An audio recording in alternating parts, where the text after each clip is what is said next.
Varicose వ్యాధితో బాధపడుతున్నారంట. తక్కువ ఖర్చుతో ట్రీట్మెంట్ కావాలి అనుకుంటే ఎవిస్ హాస్పిటల్ని సంప్రదించండి. నమస్తే రమ్మగారు. నమస్తే జయ. రమ్మగారు, మనము భక్తుల కథలు చెప్పుకుంటూ ఉంటాం. అయితే కన్నప్ప మూవీ కూడా రిలీజ్ కాబోతోంది భారీ ఎత్తున. ఒక్కసారి కన్నప్ప గురించి, ఆయన కథను, ఆయన ఎలా అంత భక్తుడిగా మారాడు, ఈ విషయం ఒకసారి మాట్లాడుకుందాం రమ్మగారు. సినిమా రిలీజ్ కాబోతోందని నువ్వు అంటావు. అవును, ఎప్పుడో రిలీజ్ అయింది 70s లో అని చెప్దాం అనుకుంటున్నాను.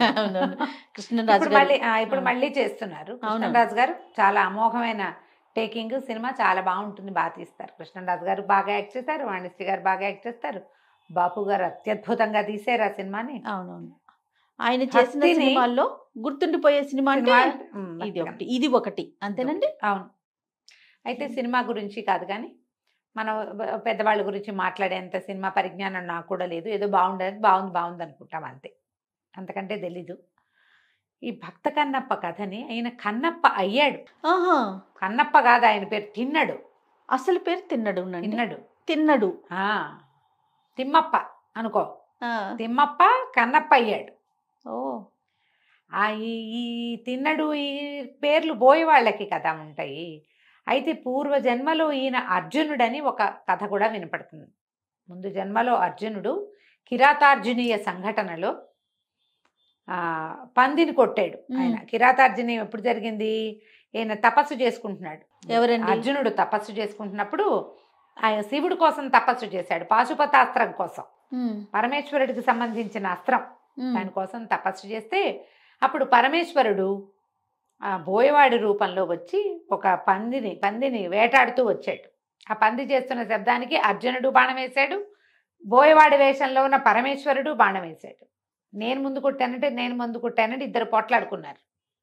వారిద్దరికీ ఒక యుద్ధం సంభవించింది. కిరాతార్జునీయం దాని పేరు, సంఘటన పేరు. ఆ కిరాతార్జునీయం పేరుతో అద్భుతమైన గ్రంథం కూడా రాయబడింది. పంచమహాకావ్యాల్లో కిరాతార్జునీయం కూడా ఒకటి, మహాకావ్యంగా మలచబడింది అది. అయితే ఈ కిరాతార్జునీయం దాంట్లో ఆ పందిని పరమేశ్వరుడి నుంచి లాక్కున్నందుకు మళ్ళీ పరమేశ్వరుడికి బోయవాడిగానే సేవ చేశాడు అర్జునుడు. ఒక అంశమాత్రంగా ఇక్కడ సేవ చేసుకున్నాడు అని ఒక కథనం ఉన్నది. అది అవునో కాదో తెలియదు.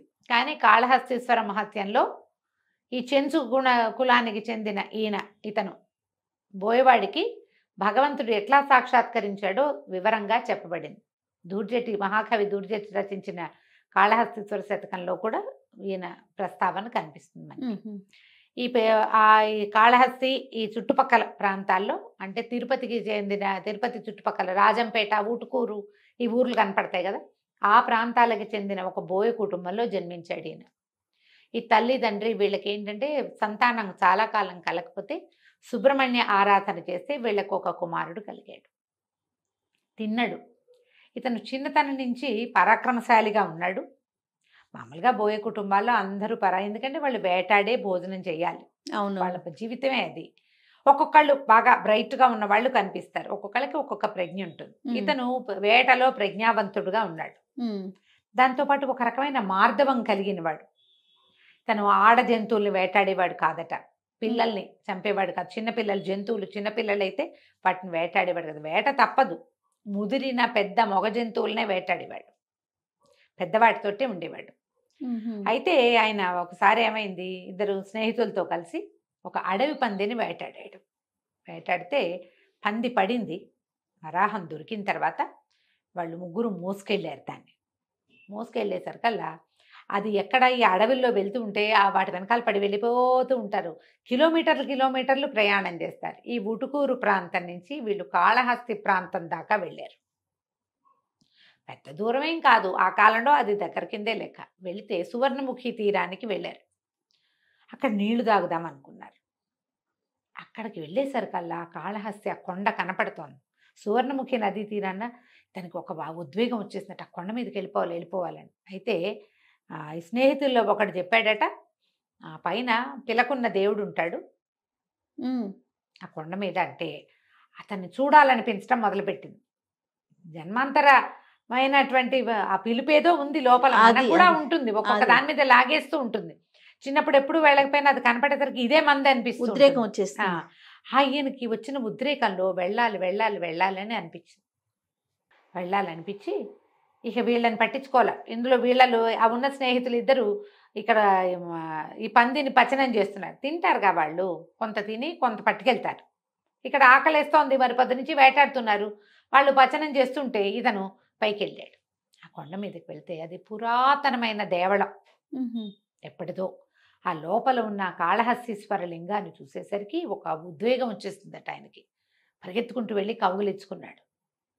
ఇది తనదేని అనిపించడం మొదలుపెట్టింది. దైవం అని తెలిసింది. ఎన్నో ముద్దులు కురిపించాడట. ఎంత కావలించుకున్నాడో. ఎప్పటి నుంచి ఉన్నావో ఇట్లా ఒడిగిపోయావు, ఇట్లా వడలిపోయి ఉన్నావు, నీకు ఆకలిస్తోందా అని అడిగి నీకు ఆహారం తెస్తానని పరిగెత్తుకుంటూ కిందకు వచ్చాడు. మళ్ళీ వచ్చి ఈ ఉడికిన పంది మాంసాన్ని ఆకులు తీసుకున్నాడు. తీసుకుంటే ఆ స్నేహితుల్లో ఒకటి చెప్పేట, పైన ఉన్న అయ్యవారు ఒట్టిగా తిండరా, ముందు నీళ్లతో కడిగి నీళ్లు పోసి తర్వాత అన్నం పెడతారన్నాడు. నీళ్లు పోయాలంటే ఎట్టా పోయాలి?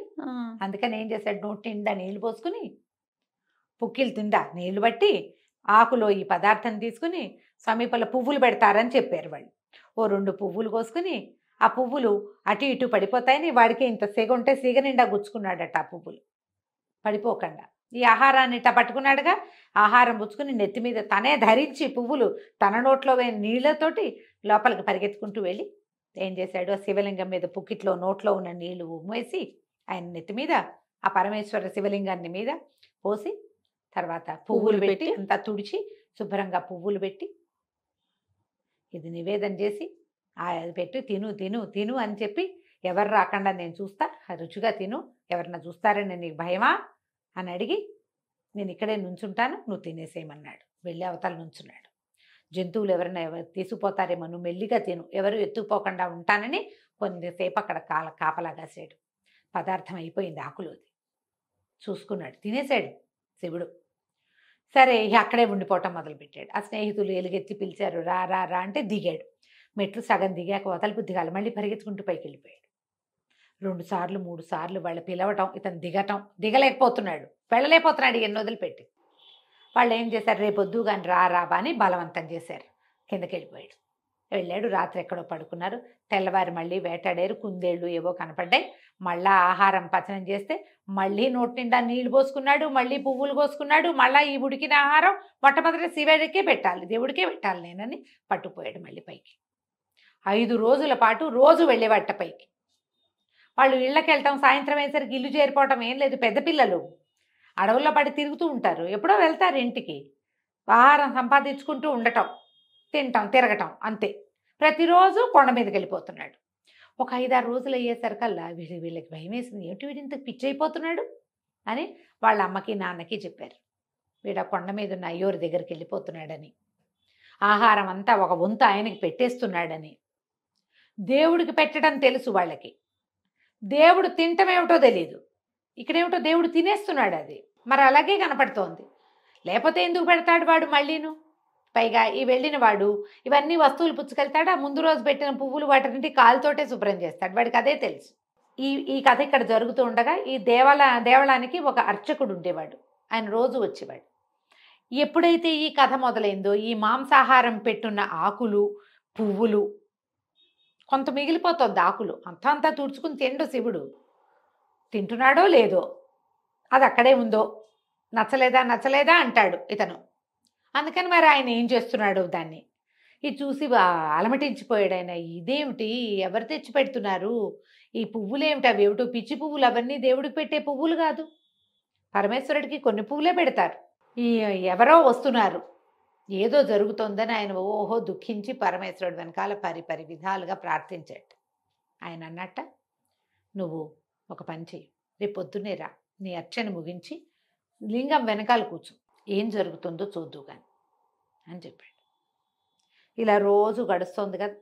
ఈయన ఒకరోజు మంచి ముదురు లేడి మాంసాన్ని పట్టుకుని ఇక ఆయన తిన్నాడు. పైకి వెళ్ళేసరికి ఈయన చూస్తూ ఉండగానే ఏమైంది, పరమేశ్వరుడికి 2 నేత్రాలు, ఒక నేత్రంలోంచి నెత్తురు కారటం మొదలైంది. అడిలిపోయాడు ఈయన. ఇది తిన్నాడు. అయ్యో నీ కంటికి ఏదో వచ్చింది, ఏమైంది, ఎవరైనా కొట్టారా, ఏదైనా తగిలిందా, నీకు ఏదో జబ్బు చేసింది అని చెప్పి పరిగెత్తుకుంటూ వెళ్ళి ఏవో 4 ఆకులు నలిపి బోయే వాళ్ళకి తెలుస్తాయిగా, కన్ను ఎర్రబడితే పెట్టేవి, అది తెచ్చి పెట్టాడు. అవలా ఏం చేసినా కంట్లోంచి నెత్తురు రావడం మానలేదు. విపరీతంగా దుఃఖించాడు. అయ్యో అయ్యో నీకేదో వచ్చేసింది, నువ్వు ఇలా అయిపోతున్నావు, ఏమైనా ఆహారం పడలేదా, నీకేమవుతుంది, ఏం చేయాలి అని ఆలోచించి అప్పుడు కంటికి కన్ను పంటికి పన్ను సిద్ధాంతం గుర్తొచ్చింది అతను. బాగుంది, ఈ కన్ను తీసేసి, ఇది పాడైపోయింది, నా కన్ను తీసి పెడతాను నీకు, నా కంటితో చూద్దుగా నువ్వు అని చెప్పి ఏం చేశాడు, తన కన్ను పెకలించి ఈ శివుడి కన్ను తీసేసి తన కంటిని అక్కడ పెట్టాడు. ఆ వెనకాల ఉన్నవాడు నిర్ఘాంతపోయి చూస్తున్నాడు ఏం జరుగుతోందా అని. ఈ ఒక్క కన్ను పెట్టేసరికి రెండో కంట్లోంచి నీరు గారటం మొదలుపెట్టి మళ్ళీ నెత్తురు వస్తుంది రెండో కంట్లోంచి. భయం వేసింది. అయ్యో ఇదేమిటి, రెండో కంటికి కూడా జబ్బు చేసింది, పర్వాలా మనకు వైద్యం తెలుసు, ఒక కన్ను పెడితే తగ్గింది కదా, రెండో కన్ను కూడా నీకు పెడతానని ఏం చేశాడు, ఈ కన్ను మొదటిసారి ఓ కన్ను తీశాడు, అప్పుడు తన 2 కళ్ళల్లో ఓ కన్ను ఉంది కాబట్టి కనపడుతోంది, ఇప్పుడు ఎట్లా కనిపిస్తుంది, అందుకని ఏం చేశాడు, శివలింగం పక్కన నిలబడి ఓ కాలెత్తి గుర్తుగా తన బొటన వేలిని శివుడి కన్ను మీద ఆనించాడు. ఆనించి తన రెండో కన్ను పెకలించి కరెక్ట్గా ఎక్కడ పాదం ఆనించాడో అక్కడ పెట్టడం కోసం ఎప్పుడైతే ఈ తిన్నడి కాలెత్తి ఆ కంటి మీద పెట్టి కన్ను పెకలించడానికి, తన రెండో కన్ను పెకలించుకోవటానికి బాణం కొసపెట్టి తీసేశాడు. ఇట్లా చురకత్తులు ఉంటాయి వాళ్ళ దగ్గర, తర్వాత బాణాలకి కొస ఉంటుంది, దాంతో ఇట్లా పెళ్ళగిస్తున్నాడు. ఆ పెళ్ళగిచ్చేసరికల్లా గుడిలో గంటలు మోగినైట, దీపాలు వెలిగినైట, అనేక రకాల సుగంధ ద్రవ్యాల వాసన, గుడంతా ధూపం. పరమేశ్వరుడు లేచి బయటకు వచ్చాట. కన్నప్ప ఆగు ఆగు కాగని 3 సార్లు కన్నప్ప కన్నప్ప కన్నప్ప అన్నాడు పరమేశ్వరుడు. రెక్క చేయి పట్టుకున్నాడు. ఈ శివలింగంలోంచి వచ్చినటువంటి మహాద్భుత సౌందర్య రాసైనటువంటి పరమేశ్వరుడిని చూసేసరికి కన్ను ఇంకా పెకలింక పడలేదు కదా, అని అట్లా చూస్తూ ఉన్నాడు. అతనికి 2 కళ్ళు వచ్చేసినాయి. పరమేశ్వరుని ఆలింగనం చేసుకున్నాడట. నీ కన్నిచ్చి భగవంతుడికైనా సరే ఇంత చేసిన వాడు ఆ కన్నప్పగానే ఇతను గుర్తింపబడతాడని ఆయన వరం ఇచ్చాడు. ఈ వెనక కూర్చుని ఇదంతా చూసిన ఆయనకి, అతనికి కూడా పరమేశ్వర సాక్షాత్కారం లభించింది. ఆ కథ ఆయన వల్ల బయటకు వచ్చింది. సాక్షాత్ పరమేశ్వరుడు అయిపోయాడు ఈ కన్నప్ప కూడా. తర్వాత ఎంతో కాలం జీవించి తర్వాత ఆయనకి ముక్తి మోక్షం లభించింది. అప్పుడే పరమేశ్వరుడిలో లీనమైపోయాడన్న కథ కూడా చెప్తారు. మనకి సినిమా అనేసరికల్లా అతనికి భార్య అవి ఇవి ఇద్దరి మధ్య కొంచెం స్నేహం, అవి కథలు పెంచుకుంటారు కదా, అదంతా జరిగిందో లేదో మనకు తెలియదు. సాధారణంగా మనకు చెప్పబడే కథ అయితే ఇది. అతను చదువుకున్నది ఏం లేదు. అదేలేండి, భగవంతుడి పట్ల భక్తి అనేది ఒకళ్ళు నేర్పితే వచ్చేది కాదు. అవును, నేర్చుకుంటాం మనం రకరకాలు. అది లోపల ఒక భక్త్యావేశం అనేది ఒక చుక్కుంటే, కానీ చుక్క నుంచి రకరకాల ముగ్గులు పెడతాం. చుక్క ఉండాలి. ఆ చుక్క జన్మాంతరంగా రాబడుతుంది, ముందు నుంచి తెచ్చుకోబడుతుంది, ముందు నుంచి ఉండి. కొంతమంది చూడు ఇళ్లలో అందరూ భక్తి పరులే ఉంటారు, ఒకళ్ళు అథిస్టుడు నేనంటాడు. వాళ్ళు ఏంటో వాళ్ళంతా మడి ఆచారం, పూజా వ్రతాలు, నువ్వులు బోల్డ్ ఉంటాయి. వీళ్ళకి ఏ ఆసక్తి ఉండదు. వాడికి కూడా ఎప్పుడో కలిగితే కలగచ్చు, కలగని వాళ్ళని కూడా మనం చూస్తాం. అవును, ఈ భక్త్యావేశం అనేది అతనికి సహజంగానే కలిగిందని చెప్పబడుతుంది కథల్లో. ఆ సువర్ణముఖి నది తీరానికి వచ్చి ఆ కాళహస్తీశ్వరుని చూసేసరికి, నేను అట్టడవిలో ఎందుకున్నావు, నువ్వు ఒక్కడవే ఎలా ఉన్నావు, ఆ శివలింగం మనం లింగం అని చెప్పుకుంటామా, అక్కడ వ్యక్తిగానే ఇతనికి కనపడ్డాడు.